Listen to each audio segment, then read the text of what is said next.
네, 안녕하십니까. 홍사원의 경제쇼. 저는 경제와 정의를 다잡는 홍반장 KBS 기자 홍사원입니다. 미국 트럼프 행정부 때 시작된 이 미국과 중국과의 무역 분쟁이 지금은 이제 첨단 기술 규제로 번진 상황입니다. 4분기 이후 미중 간 패권 경쟁은 더 심해질지 아니면 뭔가 좀 타협이 있을지 오늘 그래서 특별기획 5인 5색 고수들의 4분기 세계 경제 전망에서 자세히 분석해 보겠습니다. 자, 홍사원의 경제쇼 출발하겠습니다. 유튜브 오늘도 함께 갑시다. 홍사원의 경제쇼 특별기획 고수들의 2023 4분기 세계 경제 전망. 오늘은 4분기 미중 무역 분쟁 전망 어바인대 안효화 교수와 함께하겠습니다. 네, 고수들의 4분기 세계 경제 전망 오늘 네 번째 시간. 오늘 주제 미중 패권 경쟁의 향방입니다. 안효화 교수 나오셨습니다. 안녕하세요. 네, 안녕하세요. 왜 이렇게 얌전하게 또 시작은 당황스럽게 시작은 공손하게. 네. 뭘 질문해야 될지 까먹었네 그냥 갑자기. 제가 세게 하는데 익숙된가 봐요. 네. 네. 자, 4분기 네. 이제 시작되는데 네. 일단 4분기 이후 지금까지 계속 미중 간의 이제 패권 경쟁. 네. 앞으로 4분기 이후에 어떤 방향으로 흐를지 큰 흐름은 어떻게 갈지 그것부터 먼저 좀 전망해 주실까요? 일단은 그 전에 중국 경제 향방이 되게 중요합니다. 예. 그러니까 미국이든 한국이든 일본이든 4분기 경제가 어떻게 가냐는 특히 유럽 이 중국 경제가 어떻게 되냐가 되게 중요하거든요. 중국 경제가 특히 부동산 지금 여러 가지 파산 경고가 계속 나오면서 만약에 중국 경제가 말 그대로 경착륙 위기가 폭발한다. 말 그대로 너무 생각 이외로 컨트롤 안 되게 간다 경제들이. 그러니까 말 그대로 위기가 터진다 이러면 타격받는 순위가 있어요. 타격받는 순위가. 그러면 1차적으로 중국은 왜냐면 이게 해외 물품을 수입할 땐 달러를 쓰잖아요. 그러니까 1차적으로 해외 수입을 줄일 겁니다. 아무래도 그렇잖아요. 우리가 이게 내가 돈을 월 수도 조금 줄어들면 해외 여행을 줄일 거 아니에요. 주로 국내 여행으로 대체할 거. 똑같이 해외 수입은 줄이고 될수록 국산화를 쓰겠죠. 싸고. 또 그렇죠. 여러 가지. 그러니까 제일 크게 태급받는 게 중국에서 수입에 많이 오던 국가들, 특히 유럽, 한국, 일본. 한국은 이제는 워낙 이제는 오히려 적자로 돌아섰으니까. 근데 일본, 유럽 이런 데서 우선적으로 중국에서 최대한 국산화로 대체할 거고요. 오히려 저렴한 걸 바꿀. 그래서 1차적으로 그런 나라와 경제 지역이 어려워질 거예요. 그러면 거기가 어려워지면 거기에 수출하는 국가들도 또 어려워져요. 그렇잖아요. 유럽에 수출하는 국가들이 또 어려워지는 거죠. 근데 유럽은 거의 전 세계 모든 지역의 국가의 주요 수출 국가예요. 수출 지역입니다. 유럽 자체가. 그래서 그러면 한국은 1차적으로 직접적으로 영향받고 그다음에 다시 2차적으로 또 영향받고 이렇게 되는 거예요. 그러니까 중국 경제가 앞으로 어떻게 가냐는 전 세계 4분기 경제에 길게는 내년 1년 흐름을 엄청나게 큰 영향 주는 팩터이기 때문에 중국 경제를 모니터링을 계속 이 정부도 그렇고 기업도 그렇고 모니터링 계속 잘해야 됩니다. 첫째, 지금 4분기 경제 전망을 중국 경제 그러면 안 되면은 유럽이 안 좋고 그러면은 다 안 좋죠. 한국은 두 그렇죠. 번이 더 그렇죠. 두 배가 안 좋아지고 이렇게 되는 거네요. 그렇죠. 예. 그래서 그렇게 되고요. 왜냐면 한국이 이번에 수출 국가를 보니까 저는 중국보다 미국이 더 많이 나오잖아요. 그게 지금 보면. 근데 막 좋아할 일처럼 보이지만 사실은 그 정도로 중국 세계 경제가 중국이 경찰이 와서 혼자서 끝날 일이 아니라 이게 이렇게 서로 얽히고 설켰다는 거예요. 전 세계 경제가 과거 2, 30년 글로벌화가 서로 먹고 살게 서로 의존하게 만든 거예요. 그래서 그러면 일단은 4분기 길게 내년 이 기업이나 정부 측면에서 준비를 해줘야 돼요. 이게 첫 번째고요. 그다음에 이게 또 한국의 입장에서 이 문제를 풀면 환율이 영향이 되게 커요. 환율. 근데 한국 환율은 두 나라 지역 영향 가장 크게 받아요. 하나는 달러 환율 흐름세, 그리고 중국 환율 흐름세. 그래서 위안화가 어떻게 가냐에 따라 음. 또 한국 원화 환율이 예. 들쑥날쑥해요. 예. 근데 기업의 입장에서는 어차피 한국 대부분 수출을 하잖아요. 예. 그러니까 그 환율이 이게 또 변화에 해지할 준비를 또 해줘야 되고요. 예. 그래서 지금 중국 위안화가 엄청 절하가 되고 있거든요. 워낙 예. 경제가 펀더멘탈이 안 좋고 여러 가지 또 중국 정부가 그걸 또 이게 적극적 개입하기에는 외환 보유액이 아직 좀 조심했어야 여유가 되거든요. 있으니까. 앞으로 무슨 일이 터질지 모르고 네. 조심했어야 되니까. 그래서 그러면 한국 원화도 또 여러 가지 영향을 받아요. 그래서 예. 그런 면에서 또 캐치를 해야 되는 음. 거고요. 그래서 중국 경제는 올해 원래는 IB들이 되게 좋게 봤어요. 막 많게는 7% 보고. 예. 근데 후에 지금 IB 다시 다 조정했거든요. 전망치를. 그래서 네. 올해는 뭐 5.3에서 뭐 5.0에서 5.5 사이를 봤어요. 그전에는 5.5에서 그 이상을 봤거든요. 예. 근데 제가 여기에 여러 번 출연했잖아요. 그래서 그때 전혀 좋게 안 본다 그랬잖아요. 중국 경제를. 그래서 지금 하반기에 뭐 더 안 좋게 되는 걸로 지금 원래는 목표가 5%였잖아요. 예. 그래서 나머지 이슈는 중국 경제가 5% 하냐 이슈예요. 그래서 지금 보면 4.5, 6.3 뭐 이렇게 하반기 지금 어느 정도 정부에서 뭐 어떤 정도로 뭐 부양책을 하냐. 그래서 지금까지 부양책이 잘 안 먹혀서 문제긴 한데 예. 근데 왜 이제와 돌이켜 보니까 이해가 돼요. 글로벌 IB들이 다 중국 경제에 대해 엄청나게 올해는 좋을 거라고 전망치를 엄청 높게 제시했는데 정작 중국 정부는 5%로 제시했잖아요.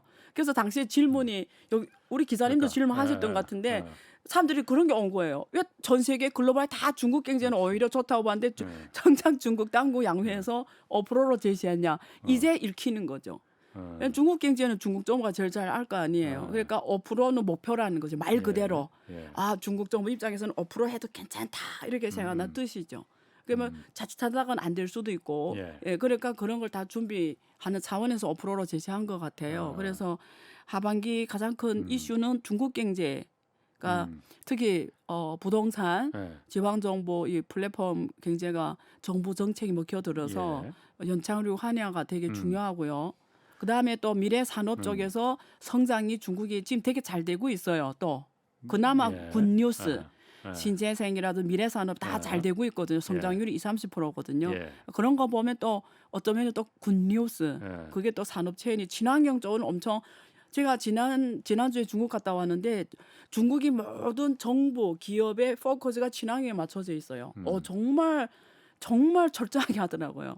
그러니까 저는 친환경 산업에 모든 기업이 여기서 반드시 해야 되는 아주 중요한 지표로 돼 있어요. 탄 그럼 지표라고 중국이 하는데. 그렇게 친환경에 신경을 쓰는 게 지구를 사랑해서 그런 겁니까? 아니면 그 산업적인 측면에서 이게 돈이 되기 때문에 그런 겁니까? 두 가지 다 있죠. 두 가지 다 아닌 것 같은데. 아니 뭐 지구를 사랑한다라는 거는 근데 옛날하고 개념은 변했어요. 우선 아무리 기업이라도 막 그 이산화탄소 배출하는 거 좋아 안 해요. 누가 좋아하겠어요. 자기 지금 건강이 나빠지는데 중국 사람들이 건강이 제일 우선이에요. 지금은 코로나 겪으면서 그런 게 있죠. 환경 오염 안 하겠다는 게 있고 옛날하고 달라진 거죠. 그건 있고 근데 그거보다도 산업에서 미래 산업의 주도권이 다 친환경 관련된 산업이고 또 탄소 배출권 포함해서 기축통화 개념하고 또 연결이 되는 거예요 이게. 그런 면에서 전략적으로 하는 부분이 커요. 그렇구나.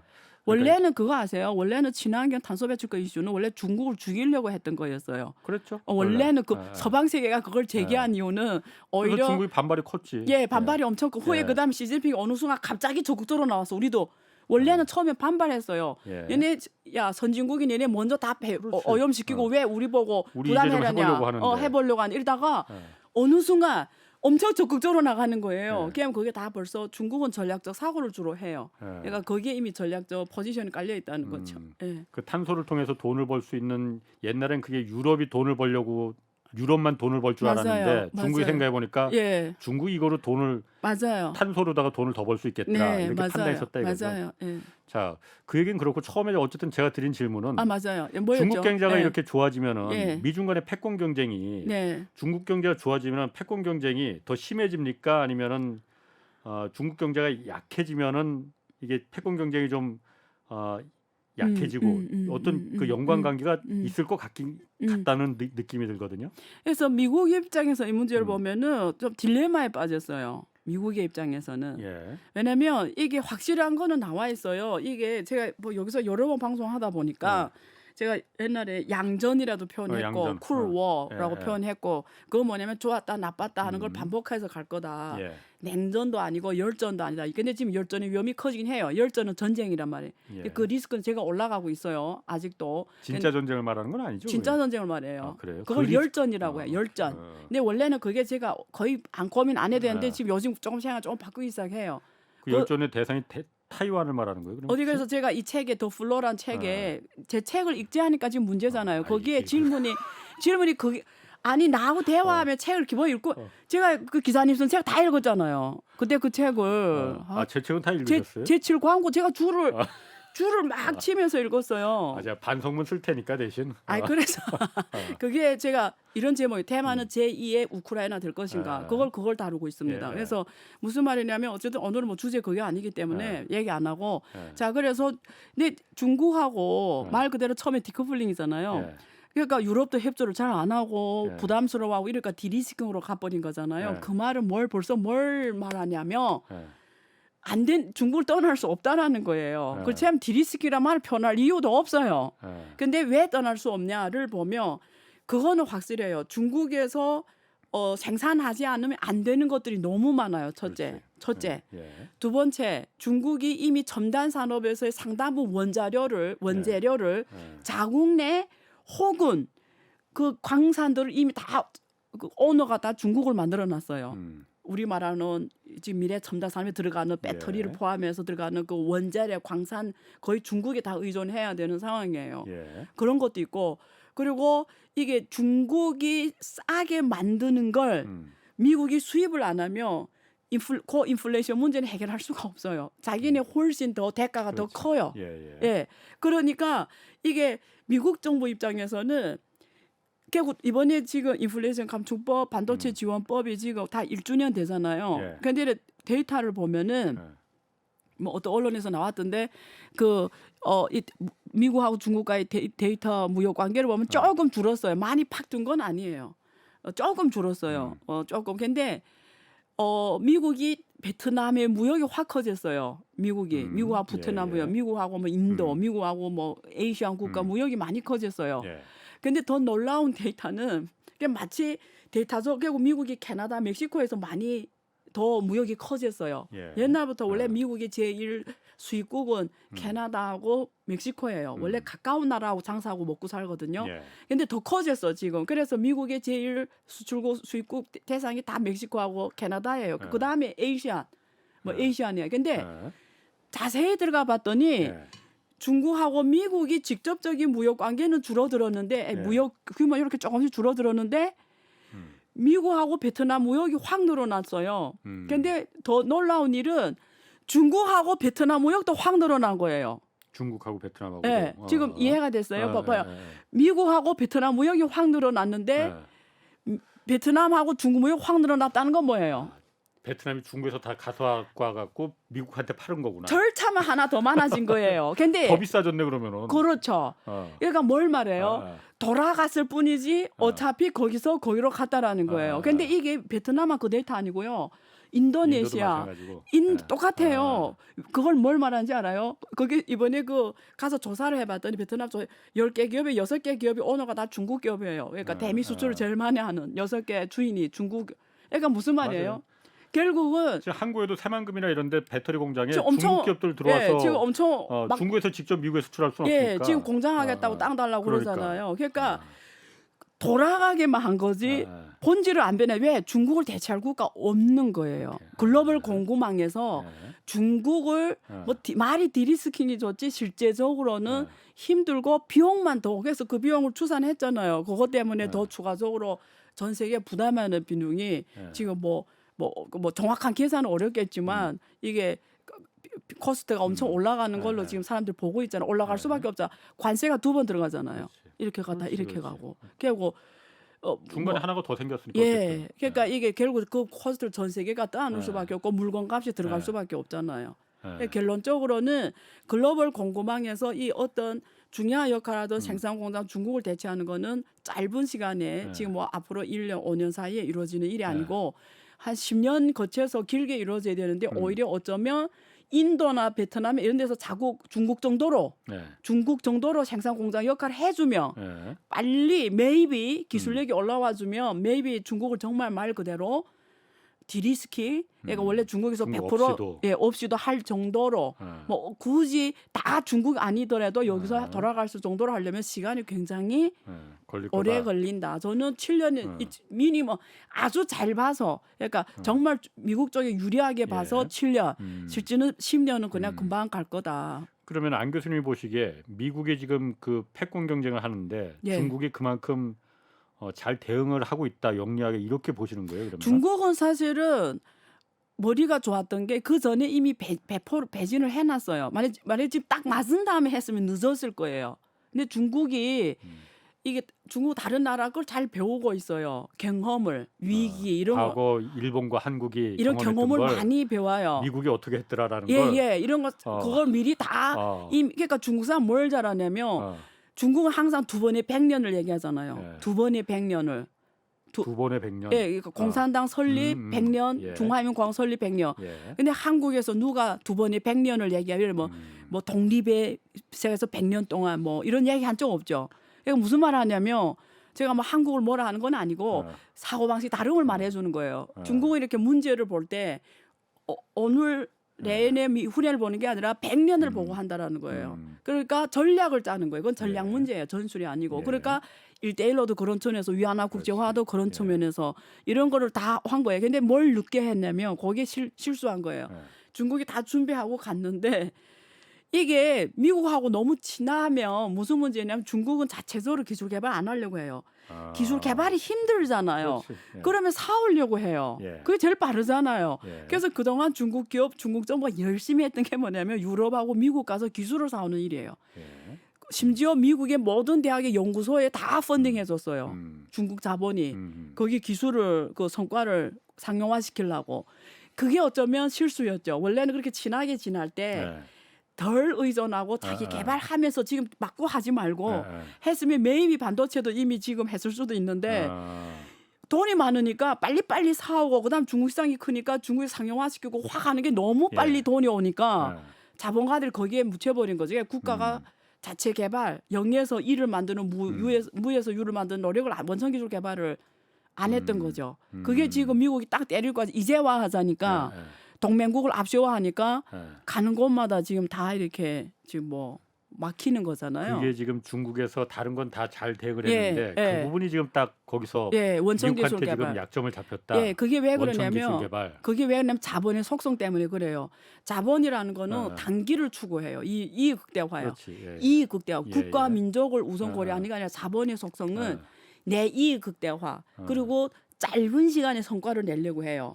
이게 금융의 속성이에요. 근데 중국이 너무 빨리 이 금융의 맛을 알아버린 거예요. 그래서 중국이 미국식으로 놀아버린 거죠. 뭐 VC하고 사모펀드하고 뭐 완전 미국식으로 놀았죠. 같이. 민간 기업들이 그냥 그렇게 단기 잠깐의 그러니까. 꿀맛을 추구한다 하더라도 아까 말씀하신 대로 중국 정부는 100년을 항상 내다보는데 했어야 되는데 왜 안 했냐 이거지. 그게 왜 안 했겠어요. 거기에서 기득권들이 이거 뭐 이런 말을 해도 되는지 모르겠지만 서로 이해관계가 있으니까 못할 말이 뭐 있으셔. 뭐. 아니 그러니까 그게 있잖아요. 이렇게 아무리 정부라도 이 기업이 빨리 돈 버는 게 단기로 봤을 때 서로 좋다는 거지. 그런 의미에서. 그렇죠. 그러니까 국가는 100년을 보는 게 좋은데 실제 하는 사람들의 입장에서는 내 임기 기간에 임기 기간에 성과 나는 게 중요하잖아요. 100년은 모르겠고. 그런 의미에서. 그러면은 지금 그 미국이 IRA 그 인플레이션 감축법하고 반도체 지원법이라는 걸 이제 한 1년 전에 만들었잖아요. 이제 1년 지났어요. 이 만든 이유는 어쨌든 목적이 상대가 중국이라는 거였잖아요. 중국을 이 첨단 기술 쪽에서 봉쇄해야만이 미국을 넘보지 못하겠다. 그렇죠. 잘못하면 패권이 흔들린다. 우리가 비싼 물건을 미국이 사다 쓰더라도 월마트에서 싼 중국 물건 이제 못 산다 하더라도 그거 감내해야 된다. 잘못하면 미국이 넘어간다라는 거잖아요. 그래서 우리도 이제 거기 IRA나 뭐 반도체 지원법 때문에 우리 엉뚱하게 한국이 이제 피해를 보고 좀 그랬어요. 근데 지금 와서 1년 돌아보면은 이것도 그냥 제 시각입니다. 제가 잘 모르니까 잘 모르는 제 과문한 제 시각으로 봤을 때 미국 지금 전 국토가 다 공사판이거든요. 온 나라가 와서 공장 짓고 막 그렇죠. 한국도 공장 짓고 그렇죠. 일본도 공장 짓고 그렇죠. 그러니까 일자리 막 늘어나. 그렇죠. 그러다 보니까 인플레가 막 네. 잡히질 않아. 네. 그러니까 미국 금리 막 꽁충꽁충 막 올리잖아요. 예. 공격적으로. 네. 막 올리니까는 네. 달러는 또 달러대로 강해져. 네. 금리 올리니까 전 세계 돈들은 또 미국으로 다 몰려. 네. 이거는 그러면은 네. 경기도 자꾸 좋아지는 데다가 경기 좋아하니까 물가 올라가는 거는 금리도 또 잡으니까는 돈도 몰리고. 예. 이게 정말 미국의 이 흔히 말하는 골디락스라는 거잖아요. 예. 막 너무 뜨겁지도 차갑지도 않은 그냥 완만하게 계속 호황기로 계속하는 네. 미국은 이렇게 좋은데 사실 여기서 미국만 좋고 부채가 많은 다른 나라들 신흥국들 특히 중국도 그중에 하나입니다. 한국도 그중에 하나고 부채가 많은 나라들이 예. 그 유탄을 지금 맞고 있잖아요. 맞아요. 예. 이런 나라들은 미국이 하루빨리 좀 금리 이거 IRA 뭐 이런 거 하지 말고 네. 물가 올라가니까 금리 좀 이제 물가 이제 그 정도 잡혔으면은 금리 내려서 우리도 좀 살자 이렇게 해야 되는데 미국 내릴 생각 안 하지 않습니까? 이러다 보니까 미국만 좋은 거 아닌가 지금. 저거 미국 그거 이제 알았어요. 아니 네. 네. 아니 저는 지금 이제 와서 보니까 오케이. 지금 와서 보니까는 네. 미국만 좋아졌네라는 생각이 좀 들어서 네. 그럼 이게 어쨌든 부채가 많은 네. 중국도 그렇고 네. 얼마 전에 우리가 좀 잠깐 다루긴 했지만은 네. 한국도 그 중에 하나가 될 테고 네. 이 나라들이 앞으로 힘들어지는 거 아니냐. 예. 그 아마 이 방송을 계속 본 분들이 네. 만약에 뭐 나중에 책 내신다고 그랬잖아요. 이 몇 명에서 뭐 이제 그러면 이렇게 쭉 그동안 했던 말을 보면은 예. 사실 다 답이 나와 있어요. 근데 거기에 그때를 가고 있고요. 예. 근데 무슨 말을 하냐면 그 제가 지난번에 일본에 얘기했죠. 일본이 왜 잃어버린 30년이 만들어졌냐. 예. 그걸 정말 공부할 게 많아요. 정확하게 일본이 잘하는 걸 다 미국이 못하게 했어요. 슈표 301조 되고 뭐 모든 법을 다 동원해서 예. 섬유 자기를 대체할까 그렇지. 못하게 했고 예. 철강, 예. 전자, 반도체 모든 걸 1등만 하면 죽여버렸어요. 1등만 하면 죽여. 근데 거기다 대고 일본은 할 방법이 없었어요. 그냥 일본은 받아들였어요. 그래서 그래서. 받아들이고 포기하고 받아들이고 포기하고 받아들이고 포기하고 예. 지금 이렇게 온 거예요. 예. 그래서 저는 사실은 요즘에 맨날 사람들 관심 가는 게 중국이 잃어버린 일본이 이 질문을 하는데 난 그 질문 하기 전에 한국이 정확하게 일본 길을 갈 확률이 되게 높아요. 왜 일본은 한국이 되게 비슷해요. 그런 면에서 예. 모든 이 여건이 비슷하고 한국은 또 미국이 하지 말라면 안 해요. 뭐 요즘 좀 그런 경향이 좀 있습니다. 뭐 아시겠지만 뭐 안 해요. 예. 그래서 근데 한국은 일본하고 다르게 덩치가 좀 달라요. 예, 많이 좀 그렇지. 작죠. 예. 그러니까 미국이 그 정도로 이렇게 주목하지 않아서 그렇지. 사실은 정말 그렇게 하면 중국은 한국은 일본하고 또 달라요. 일본 그래도 1억 3천 명 인구가 안에서 돌아가요. 예. 그러니까 우리가 보통 인구가 8천만 명 넘어야 자국 순환이 된다고 하거든요. 예. 한국은 안 되잖아요. 5천만 명 그렇죠. 뭐. 예. 그러니까 더 어려워 사실은. 예. 다행히 아직 미국이 그 정도로 한국을 대하지 않아서 그렇지. 그건 모르죠. 근데 말씀하신 대로 그렇게 안 했는데도 자 중국을 때리는데 한국이 힘들어지는 거예요.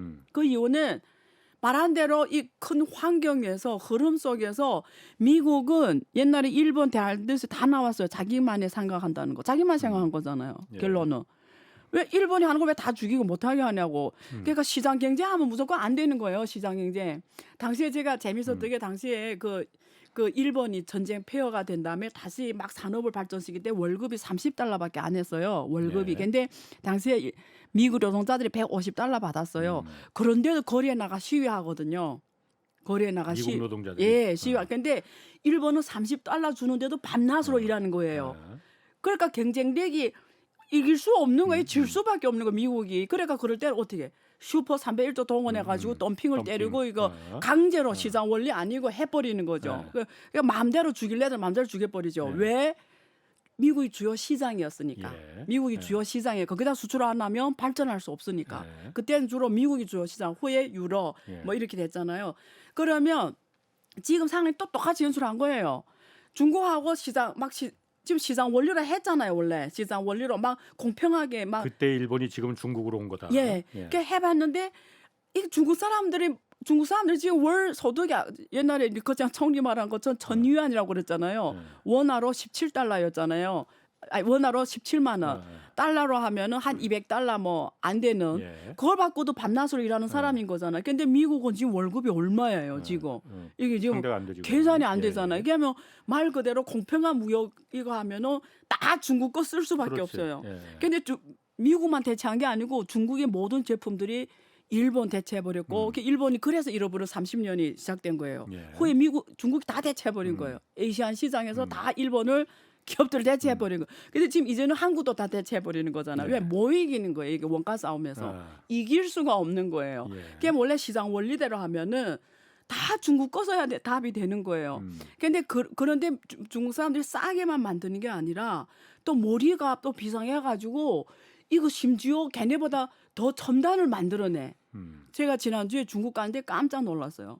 그 스마트 팩토리 있잖아요. 예. 제가 풀지는 않겠는데 한국 농업은 항상 FTA 제일 보호 산업이잖아요. 예. 그러니까 한국 농업은 계속 거기에 머물러 있어요. 이게 스마트 팜. 예, 팩토리가 아니고 스마트 팜. 뭐 팜이든 팩토리든 뜻은 똑같아요. 근데 팩토리랄 때는 좀 공장의 큰 규모의 그렇지. 개념이 들어가. 팜이라는 건 너무 작은 개념이에요. 그래서 한국 농업은 아직도 기존 농업에 머물러 있어요. 이게 지금 미래 베타버스 시대, 스마트 시대로 가는데 농업은 거기에 지금 못 따라가고 있어요. 그거 왜 그러면 FTA 보호를 받아서 그래요. 근데 중국은 농업이 완전 첨단 산업으로 가. 이제 농업이 옛날 농업이 아니에요. 장난 아니에요. 스마트 팩토리로 가요. 팜보다도 팩토리로. 그게 이렇게 설명 안 할게요. 그래서 무슨 말이냐면 중국이 싸게만 만드는 게 아니라 심지어 이제는 막 첨단을 가는 거예요. 많은 면에서. 그러니까 미국이 봤더니 이런 나라를 상대해 본 적이 없는 거예요. 첫째. 근데 옛날엔 때리면 말을 들었는데 얘네는 말도 안 들어. 왜 안 들냐면 꼭 미국에 수출 안 해도 되거든.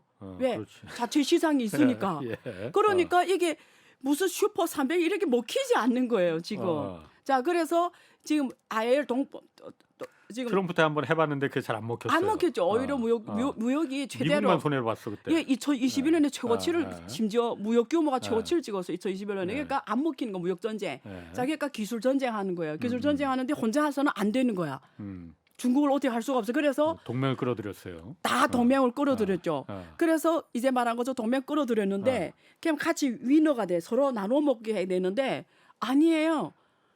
야, 그 법들이 다 그렇잖아. 북미에 와서 해야 보조금 얼마 준다. 그래 조금 높인 게 FTA 국가와 한 것도 해줄게. 어떤 건 아니에요. 그것도 극소수만 FTA 국가들 넣고 어떤 거는 정말 딱 미국에서 해야 되고 아니면 그 캐나다, 멕시코, 북미에서만 해야 되고 후에 한국도 지금 미국하고 FTA는 체결된 국가예요. 그래서 한국이 그 베네핏을 받았잖아요. 근데 일본 FTA 안 했어요. 일본이 떨어져 나가니까 또 이번에 일본만 또 넣었어요. 특별 조항으로. 일본에서 한 것까지 우리가 지원을 해준다 이렇게 넣었어요. 그래서 지금 확대하고 있는데 무슨 말이냐면 그래서 동원해가지고 중국하고 기술 전쟁하는 거잖아요. 그러면 중국의 입장에서는 원래는 미국이 안 해주면 한국이나 일본 거 갖다 쓸 거 아니에요. 근데 미국이 그것까지 차단해 버린 거잖아요. 그러면 원래 동맹이란 건 뭐예요? 같이 하는 거 같이 서로 나눠야지. 나눠야 되잖아요. 근데 지금 결과적으로는 미국에 다 집중되는 형상인 거죠. 그래서 지금 아빠 말한 것처럼 가서 공장을 만드니까 땅을 파게 돼 있고 설비를 투자하게 돼 있고 일자리가 늘어나게 돼 있고 이런데 이렇게 막 박수 치면서 미국 사람들이 와하 우리 정말 대단해 이렇게 좋아할 일이냐? 전 또 그렇게 안 봐요. 이게 대가를 치르게 돼 있어요. 무슨 대가냐면 생각해봐요. 우리 보기엔 지금 좋은 거 같죠. 막 뭐 삼성도 가고 뭐 TSMC도 가고 전 세계 내노란 기업이 지금 다 미국 가서 땅을 져서 하고 있잖아요. 현대들 가고 뭐 좋을 것 같죠. 뭐 자, 좋다기보다는 어쨌든 말씀해 그래서 보세요. 지금 당기는 경제 지표가 좋게 나온다고요. 좋게 보여요. 자, 중국이 왜 저 생산 과잉이 나왔냐? 저렇게 했는데 그걸 누가 사줘야 되잖아요. 그렇지. 누가 사줘요? 미국이 사주고 중국이 사줘야 되는데. 거기서 막 공급이 늘어났어. 심지어 동맹국이 다 해. 그건 누가 사주지? 한국이 사줘요? 미국에서 만든 거 한국이 사줘요? 한국은 그 정도 시장이 안 되죠. 그럴까? 그러면 중국이 사줘야지. 중국은 지금 중국이 사주겠어요? 저는 국산화를 어. 하겠다고 그러고서는 예, 우리는 예, 예. 독립의 길을 간다 아, 이러는데 과잉 생산이 분명히 문제가 될 거라 이거죠. 예, 왜냐면 아, 특히 반도체나 예. 이런 첨단 산업은 아. R&D가 그 너무 우려는 많이 지금 많이 해요. 예. 예, R&D가 실제로. 너무 많이 들어가잖아요. 예. 그래서 시장으로 액세스 돼야 되는데 예. 그 시장이 만약에 왜 일본이 잃어버린 2, 3년 지난번에 제가 말한 것처럼 음. 주로 어디에 투자했다고 했어요? 유럽하고 미국에 한 거예요. 선진국에. 예, 예. 저무는 국가에 하기 때문에 예. 그거 가지고 시너지가 없었던 거예요. 음. 그러니까 한국이 지금 딱 잃어버린 2, 30년 가기 딱 좋은 상황이에요, 지금. 그래서 그걸 나중에 어디다 파냐의 문제가 생겨요. 예. 근데 우리 이런 가설을 한번 해봐요. 만약에 중국이 예. 그 사이에 앞으로 네. 10년 사이에 돌파를 이뤘어. 예를 들면 원래는 다 이 나라에 의존을 했어요. 자급자족할 만한 실력이 돼버렸다. 예, 그 정도로 왔어. 예. 이러면 울며 겨자 먹기로 했어. 예. 그러면 어제는 그때가 관계를 완화해도 할 그런 게 없어지는 거죠.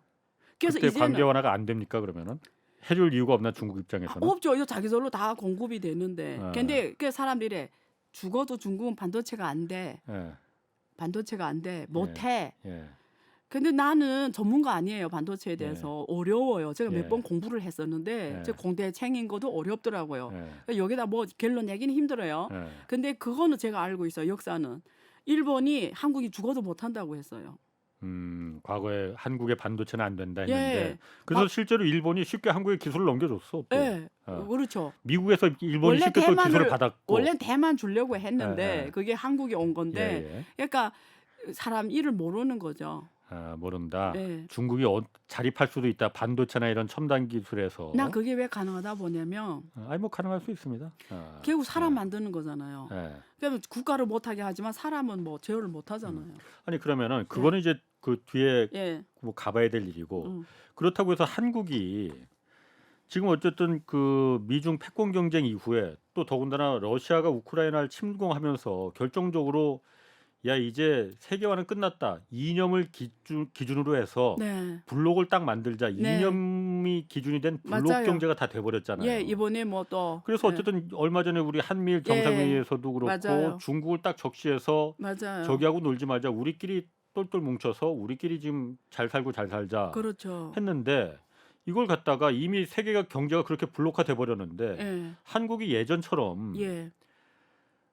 중간지대에 우린 서 있겠다. 네. 우린 이쪽 편도 안 들고 저쪽 편도 안 들래. 이렇게 할 수가 있는 거냐? 이미 할 수 있는 상황이 아니지 않느냐? 이미 루비콘 강을 건넜어요. 어, 첫째. 뭐 건드린 건너 완전히 건넜어요? 아니면 지금 한 3분의 2 건넜나?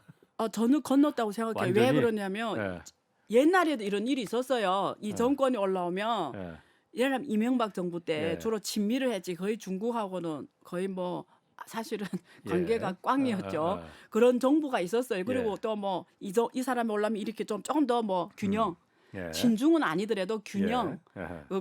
그렇게 했었어요. 예. 근데 이번에는 문제의 성격이 달라요. 왜 그러냐면 저는 이 표현을 정확하게 하는지는 모르겠는데 어떻게 보면 우크라이나하고 러시아가 우크라이나 침범한 거는 예. 나토의 동진이었잖아요. 그렇죠. 네.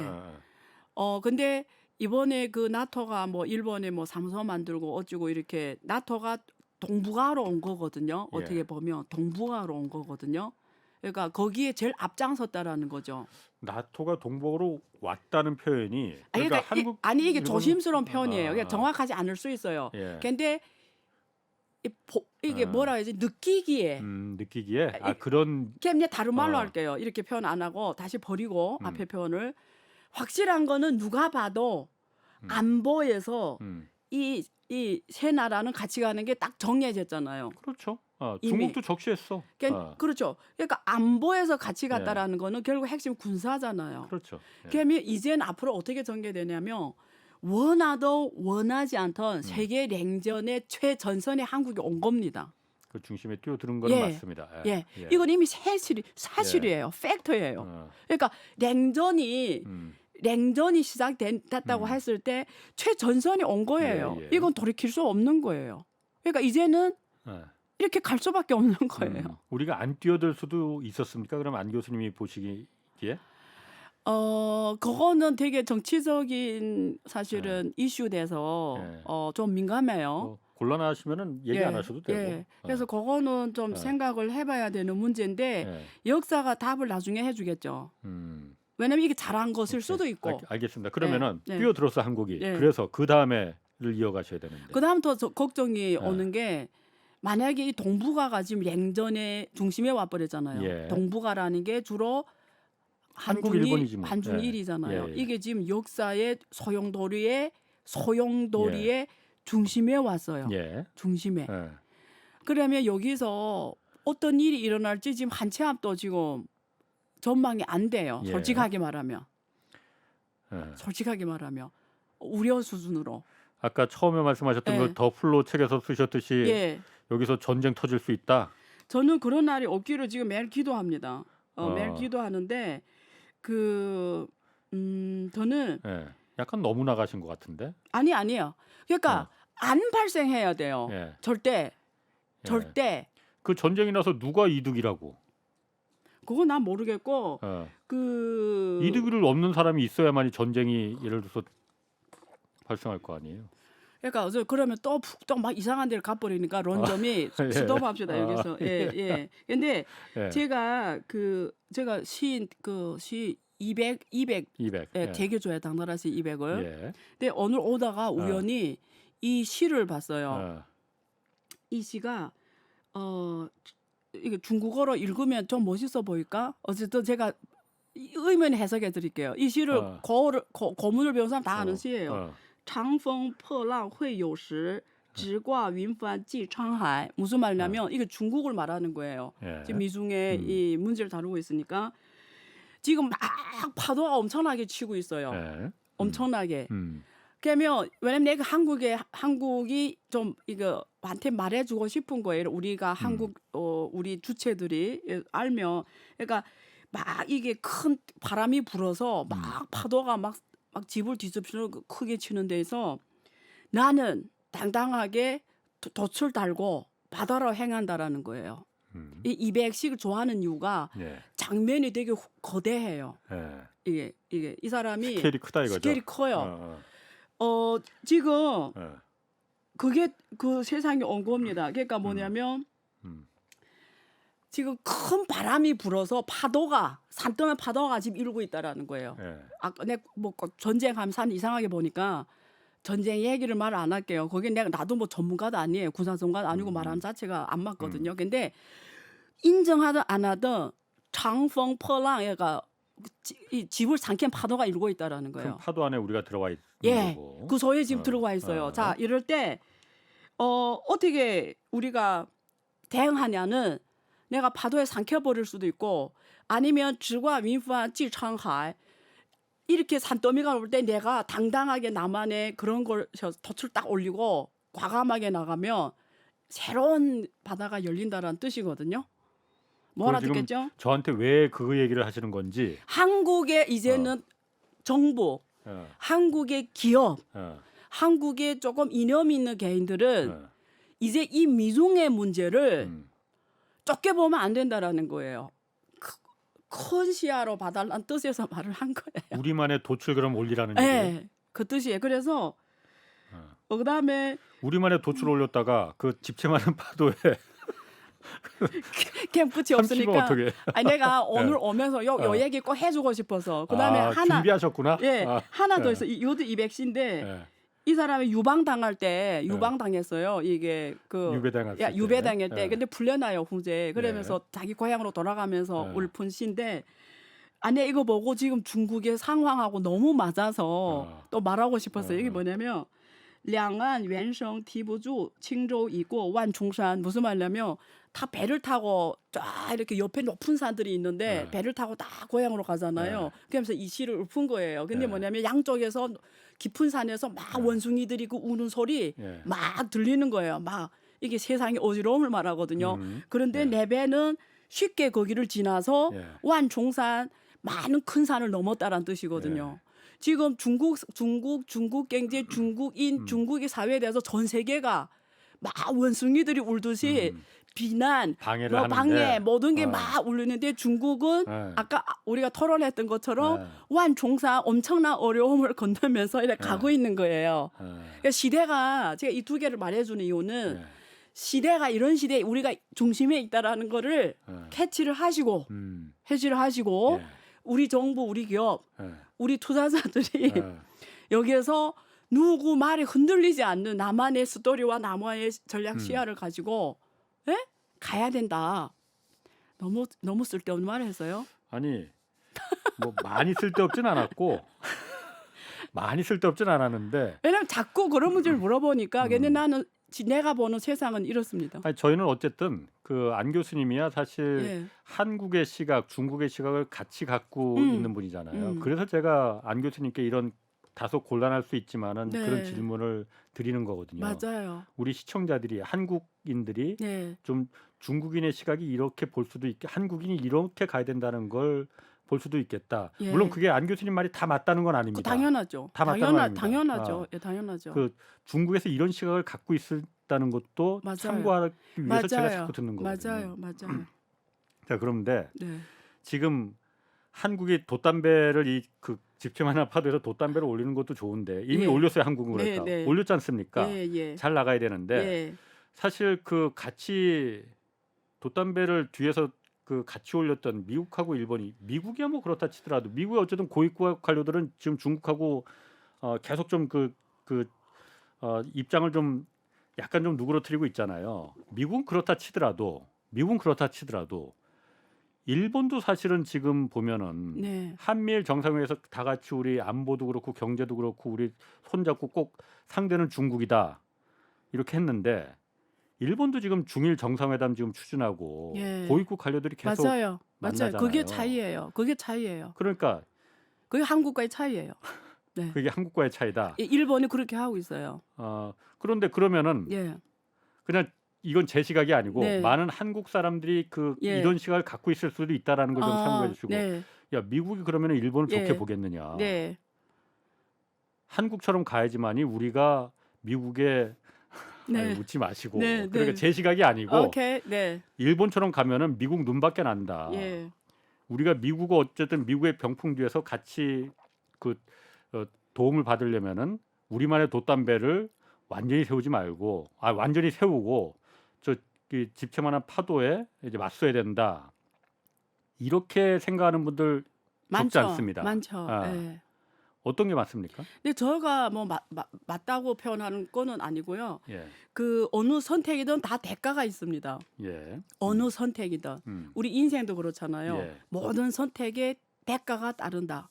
세상에는 공짜 정신이 없다. 예. 단지 내가 어느 길을 택하냐는 항상 생각할 때 대가가 있다. 예. 근데 일본이 미국하고 저렇게 단단하게 가려고 하는 이유는 예. 전략적 사고가 뒤에 깔린 행동이에요. 그게 한국과의 차이입니다. 한국은 전략적 저는 그런 게 있어요. 일본이 근데 이게 맞냐 틀리냐는 다시 들어봐요. 일본이 왜 미국을 등려업고 뭐 하려고 하냐면 이제는 그 평화헌법 때문에 자기 군대를 못 갔잖아요. 근데 그걸 계속 그 아베 때부터 막 뭐 예. 수정 해석하면서 예. 자꾸 군대를 갖고 가려고 하잖아요. 그게 예. 목표예요. 예. 그래서 그게 딱 갈려져 있어요. 예. 미국 막 이렇게 아베가 옛날에 그 트럼프 예. 딸 왔을 때도 막 데리고 백화점 다니고 예. 그 사실 그게 쉽지 않은 일이잖아요. 그 정도로 하는 일은 내가 오늘 이런 행동하지만 나라를 위해서 이런 큰 거 예. 만들겠다라는 게 예. 있죠. 예. 그냥 가만히 생각하면 제가 생각해 보면 일본이 과연 원하는 게 뭐야? 그러면 일본이란 국가, 일본이라는 일본인들이 이 민족이 정령 원하는 게 전쟁할 수 있는 국가를 만드는 거냐?